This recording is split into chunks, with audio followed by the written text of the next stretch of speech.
আমি বলে যেতে চাই আজকে শাওন আপার সাথে যেটা হয়েছে, আমি শাওন আপার জন্য না, একটা মেয়ের সাথে কেউ যদি এরকম মবের কথা বলে আপনারা সবাই রুখে দাঁড়াবেন।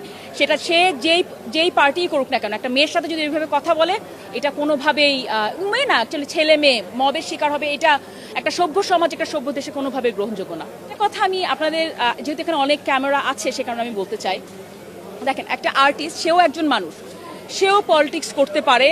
I have nothing to say there. হ্যাঁ, আমাদের অনেক আর্টিস্ট আছে যারা পলিটিক্স করে এবং সেটার জন্য সুবিধা পেয়েছে এবং অনেক অসুবিধারও শিকার হয়েছে, আগেও হয়েছে, এখন হয়েছে। That's the norm of the politics. But আমি যেটা বলতে চাই, সবার ঊর্ধ্বে সে একজন মানুষ এবং এফডিসিতে সে যখন আসে সে একজন আর্টিস্ট। একটা আর্টিস্ট যখন সমস্যায় পড়ে অন্য আর্টিস্টের উচিত তাকে সাপোর্ট দেয়া। আমি মনে করেন আপনারা আজকে যারা সাংবাদিক আছেন, আপনারা যখন একজন সমস্যায় পড়বেন, আমি সবসময় দেখি সবাই ঝাঁপিয়ে পড়েন তার জন্য, দ্যাটস সো গুড। বাট এই সেম জিনিসটা আমরা আর্টিস্টদের কাছ থেকেও আমরা প্রত্যাশা করব। এটা আমি বলে যেতে চাই আজকে শাওন আপার সাথে যেটা হয়েছে, আমি শাওন আপার জন্য না, একটা মেয়ের সাথে কেউ যদি এরকম মবের কথা বলে আপনারা সবাই রুখে দাঁড়াবেন।